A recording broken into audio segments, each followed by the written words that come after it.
حضور علیہ الصلوۃ والسلام بیٹھے ہیں مسجد نبوی کے اندر، بخاری شریف کے حدیث پاک ہے۔ آپ علیہ الصلوۃ والسلام تقریر فرما رہے ہیں، ایسے دروازے کی جانب دیکھتے ہیں، سامنے ابھی بندہ کوئی نہیں آیا۔ سرکار علیہ السلام فرماتے ہیں، میرے صحابہ اب جو دروازے سے اندر داخل ہوگا وہ جنتی انسان ہوگا۔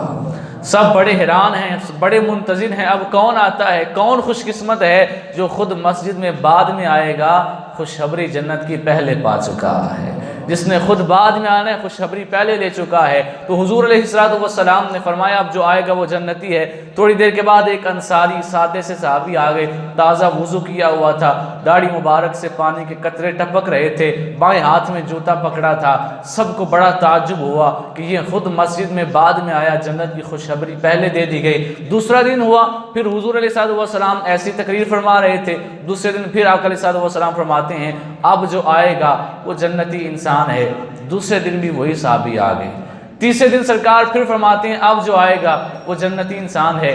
تیسرے دن بھی وہی صحابی آ گئے۔ اب یہ کوئی مجلس کا انداز ایسا تو نہیں ہوتا تھا کہ بندہ دروازے کے پیچھے کھڑا رہے، سرکار کہیں گے اب جو آئے گا تو جنتی ہے تو اب میں آ جاؤں گا۔ لوگ نہیں دیکھ رہے ہیں، سرکار دیکھ رہے ہیں کہ کون آ رہا ہے۔ شاعر کہتا ہے اس پار دیکھتے ہیں اس پار دیکھتے ہیں، تو مانے یا نہ مانے سرکار دیکھتے ہیں۔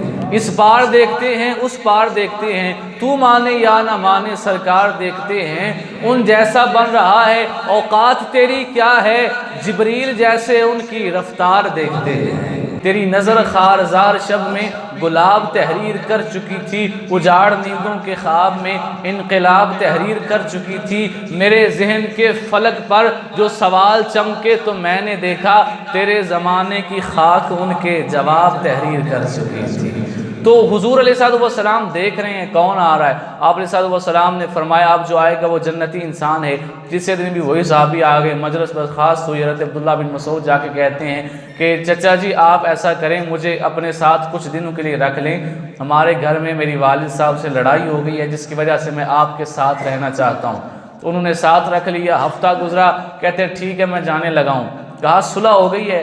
کہا اصل میں وہ ناراض ہوئے ہی نہیں تھے، میں تو یہ دیکھنا چاہتا تھا کہ آپ کو جو 3 دن مسلسل جنت کے ٹکٹ ملی تو اس کے پیچھے آپ کا کوئی بہت بڑا عمل ہوگا، لیکن آپ نے کوئی خاص عمل نہیں کیا۔ میں ہفتہ آپ کے پاس رہا، جب آپ سوتے تھے میں بھی سو جاتا تھا، جب آپ اٹھتے تھے میں بھی اٹھ جاتا تھا۔ 5 وقت نماز کو صحابہ کوئی وظیفہ نہیں سمجھتے تھے، وہ کہتے تھے یہ تو فرض ہے، یہ کون سا کمال ہے۔ تو وہ صحابی کہتے ہیں کہ بیٹا تم نے واقعی یہی دیکھا کہ جو میں کرتا ہوں، جب تم سوتے ہو میں بھی سو جاتا ہوں، جب تم اٹھتے ہو میں بھی اٹھ جاتا ہوں، نمازیں یہی پڑھتا ہوں، میں زیادہ کچھ نہیں پڑھتا۔ البتہ جس عمل کی وجہ سے مجھے جنت کی ٹکٹ ملی ہے، جس عمل کو پانے کے لیے تم ہفتہ میرے گھر میں رہے، وہ عمل تو سن کے جاؤ۔ کہا جی بتائیں؟ کہا وہ عمل کرنے والا نہیں ہے، وہ دل کا عمل ہے۔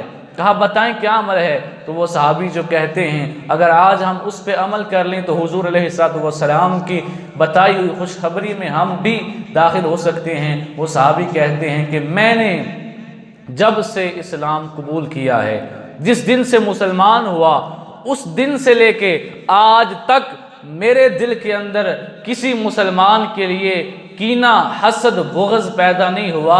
یہی عمل ہے اللہ نے مجھے جنتی بنا دیا۔ بس یہ عمل ہے۔ آج اگر ہم اس پر عمل کر لیں تو انشاءاللہ تعالی ہمارے بھی وارے نیارے ہو سکتے ہیں۔